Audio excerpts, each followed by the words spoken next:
Hi everyone, Spider-Man 1991 here, and it's time for my monthly graphic novel review show I call GN Monthly. This is for graphic novels I've read during the month of May 2013. Let's get started with a book from Dark Horse, Angel and Faith Volume 3, Family Reunion.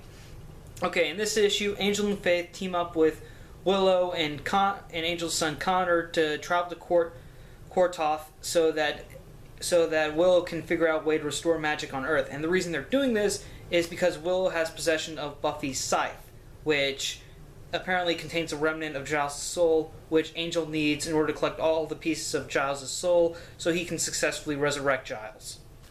I have to admit, I like this series a lot. Angel and Faith are two of my favorite characters in the Buffy universe, and this story arc was pretty nice. It was a pretty great callback to Angel's relationship with Connor, his son, which was really difficult. And this is also a throwback to season 3.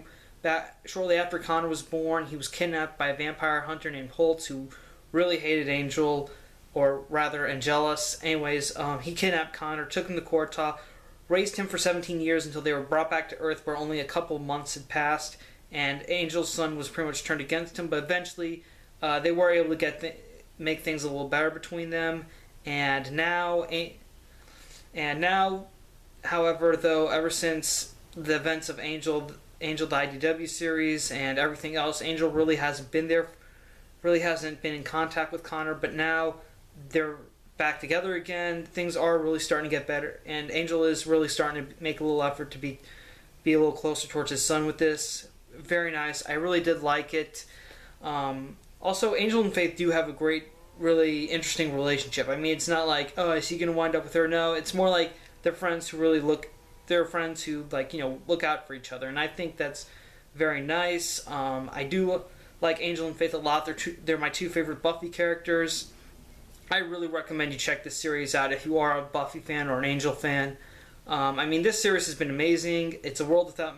Also, I think right now, if you're reading the Willow Wonderland series, I'm pretty sure this is pretty much the lead into that series, where Willow kind of goes on a quest to figure out a way to restore magic to Earth. But in order to do so, she needs to be in a dimension with magic, and the only one she can think of that she can have access to is Kortoth. Overall, I'd say if you are an Angel fan, if you're a fan of Connor, Faith, or for that matter Willow, I would definitely recommend you pick this series up. This volume up. It's awesome, and while you're at it, go back and read the first 2 volumes of Angel and Faith too. It's a really nice series. It's written by Christos Gage, who did Avengers Academy, so if you like his writing, that's another good reason to pick this up. Okay, next up, from DC Comics, we have Batman Incorporated, Volume 1, Demon Star. This is the first volume of the second Batman Incorporated series. It takes place right where the first series left off, which was Talia placing a bounty on Damian's head, and now Damian's pretty much Damian's being hunted by almost every bounty hunter on the planet, and also Batman's trying to deal with Leviathan, who are slowly trying to destroy Gotham City. So basically, Batman fakes Damian's death. Well, rather, he fakes Robin's death so that Damian can be safe. Damian doesn't really like that, so instead of being Robin, he gets a new mask identity known as Red Wing.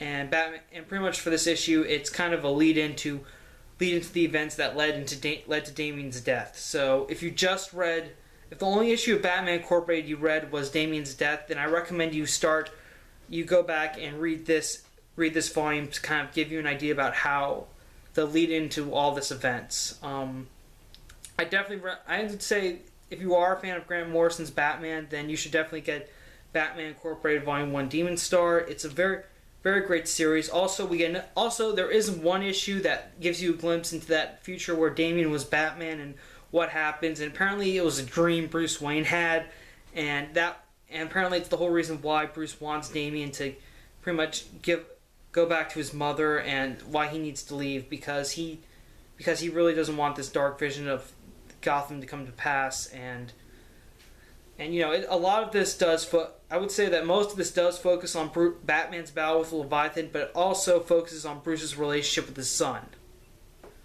Well, not all of it focuses on his son. That's really more like a B plot to all this, but still, nevertheless, if you like Damian Wayne, this is kind of a lead into everything that happened with his death.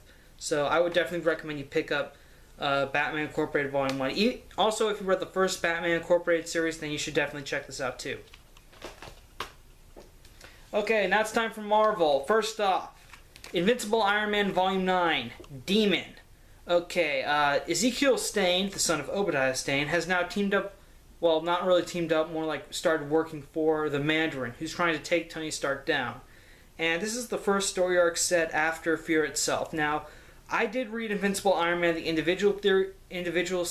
series monthly when it came out in individual issues, but right when the story arc right before the Fear itself tie-ins and everything with Fear itself, there was a story arc involving Dr. Octopus, and I hated it so much that I just decided to drop Invincible Iron Man right there and be done with it. However, after Fear itself, when all these issues came out monthly again, everyone was saying how great it was, but I really didn't buy it. But now, with Marvel Now, I am a little curious about how Matt Fraction's run on Iron Man actually ended, so I've decided to go back and just start reading right after Fear itself to see what happens. And anyways, like I said, Ezekiel Stane starts working for the Mandarin. He starts amping up Iron Man's greatest foes like the Living Laser, the Ghost, Melter. Well, actually, this is the Melter from the Dark Reign Young Avengers series, but nevertheless, he starts amping up most of Iron Man's foes. And while Iron Man has to deal with this, Tony Stark also has to deal with the fact that now people know that he got drunk during the events of Fear itself. And now the government is on Tony's ass too. They give him a sort of, well, it's not really something like a breathalyzer for the Iron Man armor, where basically if there's even, well, it kind of works like a breathalyzer, where if there's even a trace amount of alcohol on Tony Stark, then the Iron Man armor won't function at all, and it will shut off.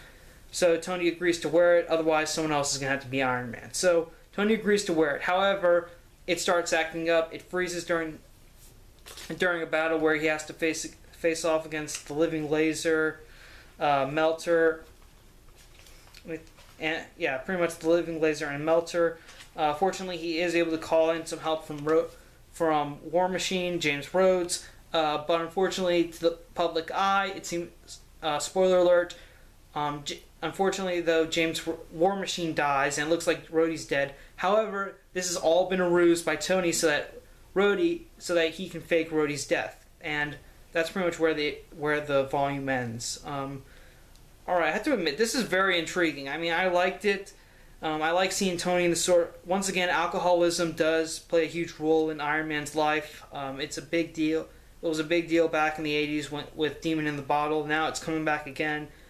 This time with, Tony got drunk once and now he's really paying for it. Everyone and the government and also Mandarins also manipulating these events to make Tony look terrible and to get him out of the game for good. But he doesn't know Tony Stark.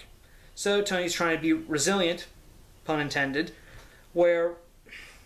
but Tony's resilient, where now he's working on this bigger plan, because right after he talks to Rhodey, he says, like, okay, it looks like I'm playing their game, but now they're going to play mine, and that's where it ends. So obviously Tony has a big plan about how he's going to take down Mandarin and everyone else, and I'm very interested. I want to read the next two volumes, which are the last few parts in Matt Fraction's run on Iron Man. I can't wait I'm currently looking for them right now on eBay.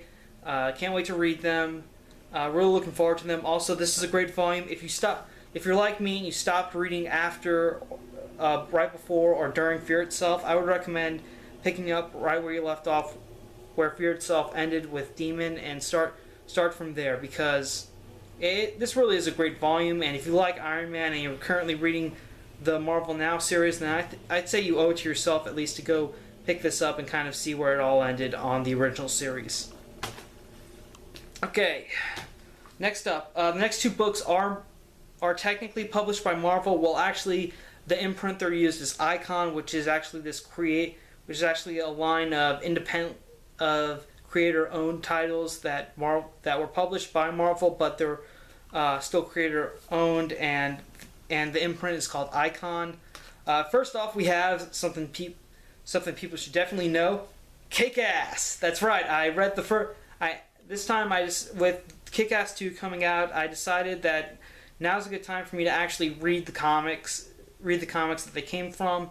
And I actually did see Kick-Ass the movie before I technically read the actual comic. Well, I did read a summary about the comic online, but now I'm reading the actual thing, and it really is different because, first of all, let me just say that Kick-Ass, the comic, just like the movie, mature audiences only. So,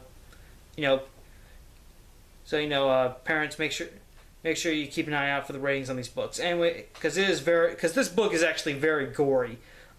It's really action packed. It is very much like the movie, well, except for the part about Big Daddy, because, spoiler alert for the comic, Big Daddy is not an ex-cop or anything. He's exactly like in this book, in the comic books, he's pretty much exactly like Dave, where he wanted to just be a superhero and trained his daughter to be a superhero because he wanted her to be special. He was just an accountant who was bored with his life and decided to do this because he wanted excitement, and he finances his crime fighting by holding auctions for his vintage comic books on eBay.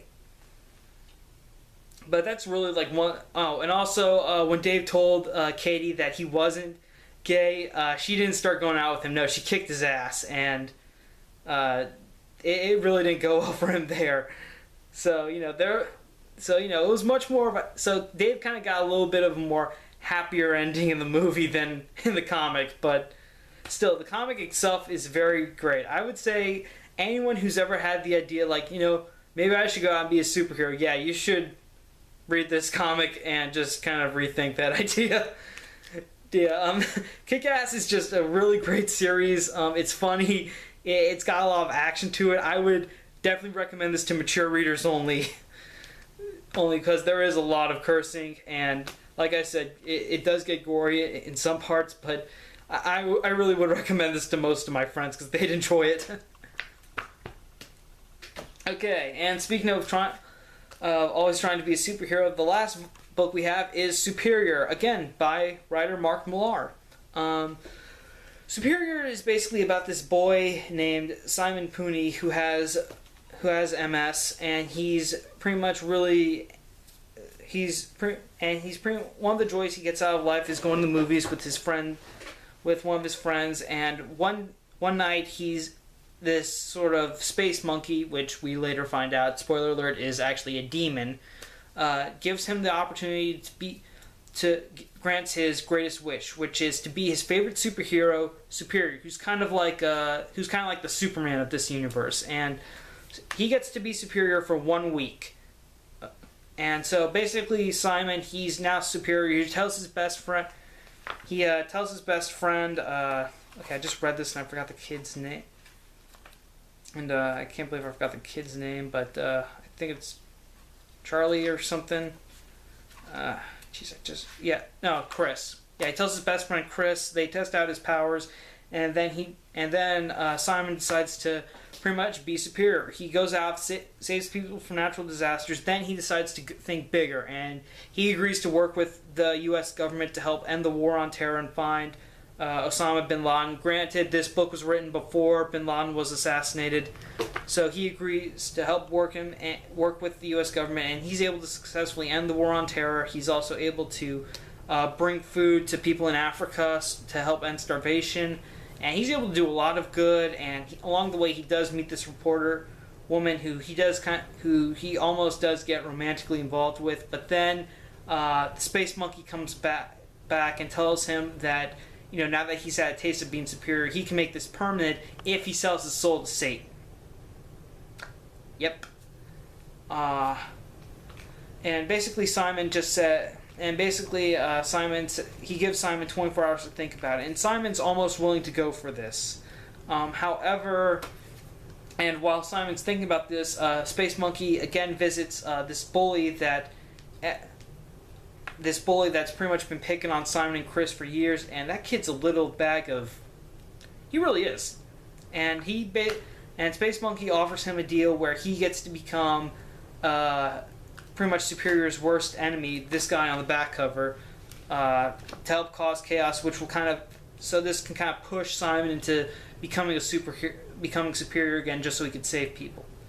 In the end, though, Simon does become superior again. However, the loophole here that makes the deal null and void is that, spoiler alert, you may want to fast forward through the next few minutes as I go into this, but Superior is, like I said, Superior is basically Superman. So under Yellow Sun, he can't really age or die or anything like that. So he's essentially immortal, which means Satan would never get his soul even if he is superior. Therefore, the deal is null and void.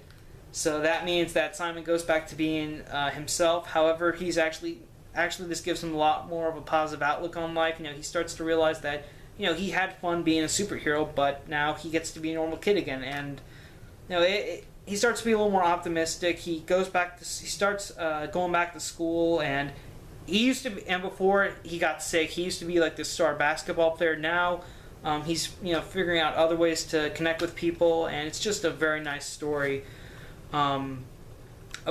it's just a really nice story about how a kid gets his greatest wish to be his favorite superhero, and how even without superpowers he still proves to be a superhero. That's what I think.